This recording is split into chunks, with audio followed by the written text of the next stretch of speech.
ರಾಜ್ಯದಲ್ಲಿ ಜಾತಿ ಯುದ್ಧ ಶುರುವಾಗುತ್ತಾ ಅನ್ನುವಂತಹ ಪ್ರಶ್ನೆ ಮನೆ ಮಾಡ್ತಾ ಇದೆ. ಆ ರೀತಿಯ ಲಕ್ಷಣಗಳು ಈಗಾಗಲೇ ಆರಂಭ ಕೂಡ ಆಗಿದೆ. ಈಗಾಗಲೇ ಒಕ್ಕಲಿಗರ ಸಂಘ ಜಾತಿ ಗಣತಿಯ ವಿರುದ್ಧ ಸಿಡಿದೆದ್ದಿದ್ದಾರೆ. ನಾವು ಮತ್ತೊಂದು ಪ್ರೈವೇಟ್ ಸರ್ವೆಯನ್ನ ನಡೆಸ್ತೀವಿ ಅಂತ ಕೂಡ ಘೋಷಣೆ ಮಾಡೋ ಮೂಲಕ ಸರ್ಕಾರಕ್ಕೆ ಎಚ್ಚರಿಸುವಂತಹ ಒಂದು ಸಂದೇಶವನ್ನು ಕೂಡ ಕೊಟ್ಟಿದ್ದಾರೆ. ಗೌಡ್ರ ಗದ್ದಲ ಹೆಚ್ಚಾಗಿದೆ, ಸರ್ಕಾರ ಉರುಳಿಸ್ತೀವಿ ಅನ್ನುವಂತಹ ಖಡಕ್ ಎಚ್ಚರಿಕೆಯನ್ನು ಕೂಡ ಒಕ್ಕಲಿಗ ಸಂಘ ಈಗ ರವಾನೆ ಮಾಡಿದೆ. ಸರ್ಕಾರಕ್ಕೆ ಒಕ್ಕಲಿಗ ಸಂಘದ ಸಂದೇಶ ಇದು.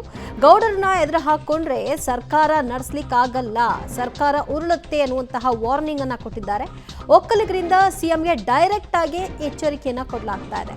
ಜಾತಿ ಗಣತಿಯಲ್ಲಿ ನಮ್ಮ ಸಂಖ್ಯೆಯನ್ನ ಕಡಿಮೆಯಾಗಿ ತೋರಿಸಲಾಗಿದೆ, ಸರಿಯಾದ ರೀತಿಯಲ್ಲಿ ಜಾತಿ ಗಣತಿಯನ್ನ ಮಾಡಲಿಲ್ಲ, ಸರ್ವೆಯನ್ನ ಮತ್ತೆ ಮಾಡಿ, ಇಲ್ಲ ನಾವು ಸರ್ವೆಯನ್ನ ನಡೆಸೋ ಮೂಲಕವಾಗಿ ಎಕ್ಸಾಕ್ಟ್ ನಂಬರ್ ಏನಿದೆ ಅನ್ನೋದನ್ನ ನಿಮ್ಮ ಮುಂದೆ ತಂದಿಡ್ತೀವಿ, ಆ ನಂತರ ಉಗ್ರ ಹೋರಾಟವನ್ನು ಕೂಡ ನಡೆಸ್ತೀವಿ, ಸರ್ಕಾರವನ್ನ ಕೆಡುವ ಮಟ್ಟಕ್ಕೂ ಕೂಡ ನಾವು ಹೋಗ್ತೀವಿ, ನಮ್ಮಿಂದಲೇ ನಾಯಕರುಗಳು ಅಧಿಕಾರವನ್ನ ಹಿಡಿದಿರೋದು ಅನ್ನೋದನ್ನ ಮರೆಯಬಾರದು ಅಂತ ಸಂದೇಶವನ್ನ ಒಕ್ಕಲಿಗರ ಸಂಘದ ಅಧ್ಯಕ್ಷ ಕೆಂಚಪ್ಪ ಗೌಡರು ಕೂಡ ಕೊಟ್ಟಿದ್ದಾರೆ. ಸದ್ಯ ರಾಜ್ಯದಲ್ಲಿ ಜಾತಿ ಗಣತಿಯ ಸಂಘರ್ಷ ಆರಂಭ ಆಗಿರೋ ಹಾಗೆ ಕಾಣಿಸ್ತಾ ಇದೆ. ಲಿಂಗಾಯತರು ಒಂದ್ ಕಡೆಯಲ್ಲಿ, ಒಕ್ಕಲಿಗರು ಮತ್ತೆ ಬ್ರಾಹ್ಮಣರು ಎಲ್ಲರೂ ಕೂಡ ಈಗ ಈ ವಿಷಯವಾಗಿ ವಿರೋಧವನ್ನು ವ್ಯಕ್ತಪಡಿಸ್ತಾ ಇದ್ರು, ಸಭೆಗಳನ್ನ ನಡೆಸ್ತಾ ಇದ್ದಾರೆ. ಎಲ್ಲರಿಂದಲೂ ಕೂಡ ವ್ಯಕ್ತವಾಗ್ತಾ ಇರೋದು ಒಂದೇ ಉತ್ತರ, ನಾವು ಒಂದು ಪ್ರತ್ಯೇಕ ಸರ್ವೆಯನ್ನ ಮಾಡ್ತೀವಿ ಮತ್ತು ಸರ್ಕಾರಕ್ಕೆ ಈ ಮೂಲಕವಾಗಿ ಮುಂದಿನ ದಿನಗಳಲ್ಲಿ ಆಪತ್ತು ಕಾದಿದೆ ಅನ್ನುವಂತಹ ಎಚ್ಚರಿಕೆಯನ್ನ ಕೊಡ್ತಾ ಇದ್ದಾರೆ. ಜಾತಿ ಗಣತಿಯ ವಿರುದ್ಧ ದಂಗೆ ಎದ್ದ ಒಕ್ಕಲಿಗರು ಇವತ್ತು ಒಕ್ಕಲಿಗರ ಸಂಘ ಒಂದು ಸಭೆಯನ್ನ ಕರೆದಿತ್ತು.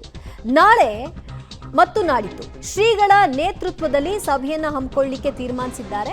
ನಿರ್ಮಲಾನಂದ ಸ್ವಾಮೀಜಿಗಳು, ನಂಜಾವಧೂತ ಶ್ರೀಗಳು ಈ ಒಂದು ಸಭೆಯ ನೇತೃತ್ವವನ್ನ ವಹಿಸಲಿದ್ದಾರೆ. ಕರ್ನಾಟಕ ಬಂದ ರೀತಿಯಲ್ಲೇ ಹೋರಾಟವನ್ನ ಕೈಗೊಳ್ತೀವಿ ಅಂತ ಒಕ್ಕಲಿಗರು ನಿರ್ಧಾರವನ್ನ ಮಾಡಿದ್ದಾರೆ. ಈ ಒಂದು ಸಮೀಕ್ಷೆ 10 ವರ್ಷಗಳ ಹಳೆಯದ್ದು, ಇದನ್ನ ಈಗ ನಮ್ಮ ಮುಂದೆ ತೆಗೆದುಕೊಂಡು ಬಂದು ಅದು ಕೂಡ ವೈಜ್ಞಾನಿಕವಾಗಿ ಅರ್ಥ ಇಲ್ಲದಂತೆ ಮಾಡಿರುವಂತಹ ಸಮೀಕ್ಷೆಯನ್ನು ನಾವು ಒಪ್ಲಿಕ್ಕೆ ಆಗಲ್ಲ ಅನ್ನೋದು ಅವರ ಪಟ್ಟು. ಜಾತಿ ಜನಗಣತಿ ಬಗ್ಗೆ ಒಂದು ಸಾಫ್ಟ್ವೇರ್ನ ನಾವು ತಯಾರು ಮಾಡಿ ಸುಮಾರು ಹಣವನ್ನು ಅದನ್ನು ಖರ್ಚು ಮಾಡಿದ್ದೀರಿ. ಅದನ್ನು ಜಾತಿ ಗಣತಿ ಮಾಡಿಸೋದಕ್ಕೆ ನಾವು ರಾಜ್ಯ ಒಕ್ಕಲಿಗರ ಸಂಘದಿಂದನೇ ನಾವು ಸಿದ್ಧರಾಗಿದ್ದೀರಿ. ಈಗಾಗಲೇ 2 ಸಭೆನ ಮಾಡಿದ್ದೀರಿ. ಅದರ ಪ್ರಕಾರ ಯಾವ ರೀತಿ ಇದೆ ಅಂದರೆ, ಅದು ಯಾವ ರೀತಿ ಸಿಸ್ಟಮ್ ಮಾಡಿಸಿದ್ದೀರಿ ಅಂದರೆ, ಒಂದು ಕೇವಲ ಗೊತ್ತಿರೋರು ಗೊತ್ತಿಲ್ಲದವರು ಅವನ ಆಧಾರ್ ಕಾರ್ಡ್ ಇಟ್ಕೊಂಡು ಒಂದು ಬಟನ್ನ ಒತ್ತಿದರೆ ಅವನ ಎಜುಕೇಷನ್ನು, ಅವನ ಊರು, ಅವನ ಒಕ್ಕಲಿಗರಲ್ಲಿ ಯಾವ ಸಬ್ ಕಮ್ಯುನಿಟಿ ಅನ್ನೋದ್ರ ಬಗ್ಗೆ ಎಲ್ಲ ಡೀಟೇಲಾಗಿ ಬರ್ತದೆ. ಅದನ್ನು ನಾವು ಮಾಡಿಸಿ ತೋರಿಸ್ತೀರಿ. ಈಗ 61 ಲಕ್ಷ ಅಂತ ಇವ್ರು ತೋರಿಸಿದಾರಲ್ಲ, ಅದರಲ್ಲಿ ಎಷ್ಟು ಬರ್ತದೆ ಅಂತ ನಾವು ಈ ಕೂಡಲೇ ಅದನ್ನು ಮಾಡಿಸೋದಕ್ಕೆ ನಾವು ಈಗ ಸಭೆ ಕರೆದಿದ್ದೀರಿ. ಈ ಸಭೆಯಲ್ಲಿ ಯಾವತ್ತು ಕರಿಬೇಕು, ಎಲ್ಲಿ ಸೇರಬೇಕು ಅನ್ನೋದ್ರ ಬಗ್ಗೆ ನಮ್ಮ ಪೂಜ್ಯ ಗುರುಗಳು ನಿರ್ಮಲಾನಂದ ಸ್ವಾಮೀಜಿಯವರು ಮತ್ತು ನಂಜಾವಧ ಸ್ವಾಮೀಜಿಗಳು ಮತ್ತು ನಮ್ಮ ಕೆಂಗೇರಿ ಸ್ವಾಮಿಗಳು ಎಲ್ಲರೂ ಸೇರಿಸಿ ಒಂದು ಸಭೆ ಮಾಡಬೇಕು. ಇಷ್ಟರಲ್ಲೇ ಮಾಡಿ ನಾಳೆನೋ ನಾಡಿದ್ದು ನಾವು ತೀರ್ಮಾನ ತೊಗೊತೀವಿ. ಮಾಡಿ ಒಂದು ದೊಡ್ಡ ಹೋರಾಟ ಮಾಡಬೇಕು ಅಂತೇಳಿ ಈಗಾಗಲೇ ನಮ್ಮ ಕಾರ್ಯಕಾರಿ ಸಮಿತಿ ಎಲ್ಲ ನಿರ್ದೇಶಕರು ನಮಗೆ ಸಲಹೆ ಕೊಟ್ಟಿದ್ದಾರೆ. ಇದನ್ನು ಯಾವುದೇ ಕಾರಣಕ್ಕೂ ನಾವು ಒಪ್ಪಲ್ಲ. ಕೆಲವು ಸಮುದಾಯನ ಓಲೈಸ್ಕೋಬೇಕು.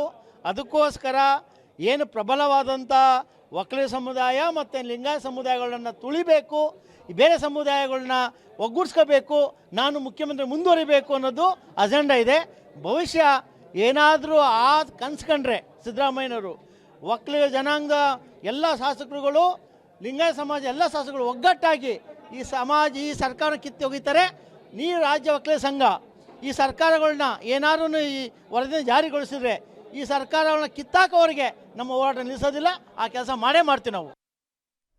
ಮತ್ತಷ್ಟು ಮಾಹಿತಿ ಪಡೆಯೋಣ ನಮ್ಮ ಪ್ರತಿನಿಧಿ ಪವಿತ್ರರಿಂದ. ಪವಿತ್ರ, ಇವತ್ತು ಸಭೆಯನ್ನ ನಡೆಸಿದ್ರು, ಫೈನಲ್ ಆಗಿ ಏನು ತೀರ್ಮಾನಕ್ಕೆ ಬಂದಿದ್ದಾರೆ? ಅಪ್ಪಿತಪ್ಪೀಗ ಇವರ ಯಾವ ವಾರ್ನಿಂಗು ಸರ್ಕಾರ ಬಗ್ಗದೆ ಇದನ್ನ ಜಾರಿಗೊಳಿಸಿದ್ರೆ ಅವರ ಹೋರಾಟ ಹೇಗಿರುತ್ತಂತೆ?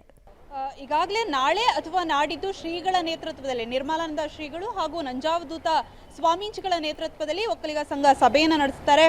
ಸೊ ಅವರು ಹೇಳಿರುವಂತಹ ಪ್ರಕಾರ ಈಗ ಕರ್ನಾಟಕದಲ್ಲಿ ಬಂದ್ ರೀತಿಯ ಹೋರಾಟವನ್ನ ನಾವು ಮಾಡ್ತೀವಿ ಅಂತ ಹೇಳ್ತಾ ಇದ್ದಾರೆ. ಈಗ ಕೇವಲ ಒಕ್ಕಲಿಗ ಸಂಘ ಮಾತ್ರ ಅಲ್ಲ, ಎಲ್ಲರೂ ಕೂಡ ಅನ್ಯಾಯಕ್ಕೆ ಒಳಗಾದ ಸಮುದಾಯ ಅಂತ ಅವ್ರು ಹೇಳ್ಕೊಂಡಿರೋ, ಅಂದ್ರೆ ವೀರಶೈವ ಲಿಂಗಾಯತರಾಗಿರ್ಬೋದು, ಸೊ ಎಲ್ಲವನ್ನ ಒಗ್ಗೂಡಿಸಿ ಒಂದು ಹೋರಾಟವನ್ನ ಮಾಡುವಂತಹ ಉದ್ದೇಶವನ್ನ ಹೊಂದಿದ್ದಾರೆ. ಸೊ ಹಾಗಾಗಿ ಕರ್ನಾಟಕ ಬಂದ್ ಮಾದರಿಯಲ್ಲಿ ಹೋರಾಟಕ್ಕೆ ಮುಂದಾಗಿದ್ದಾರೆ. ಅಷ್ಟೇ ಅಲ್ಲ, ಈಗ ಸರ್ಕಾರಕ್ಕೆ ಕೂಡ ವಾರ್ನಿಂಗ್ ಅನ್ನ ಇವತ್ತು ಒಕ್ಕಲಿಗ ಸಂಘ ಕೊಟ್ಟಿದೆ. ಒಂದು ವೇಳೆ ಈ ಜಾತಿ ಗಣತಿ ವರದಿಯನ್ನ ನೀವು ಅನುಷ್ಠಾನಕ್ಕೆ ಜಾರಿಗೆ ಏನಾದರೂ ಮುಂದಾದರೆ ಸರ್ಕಾರವನ್ನ ಉರುಳಿಸುವಂತಹ ಶಕ್ತಿ ನಮಗಿದೆ ಅನ್ನುವಂತಹ ಎಚ್ಚರಿಕೆಯನ್ನ ರವಾನೆ ಮಾಡಿದ್ದಾರೆ.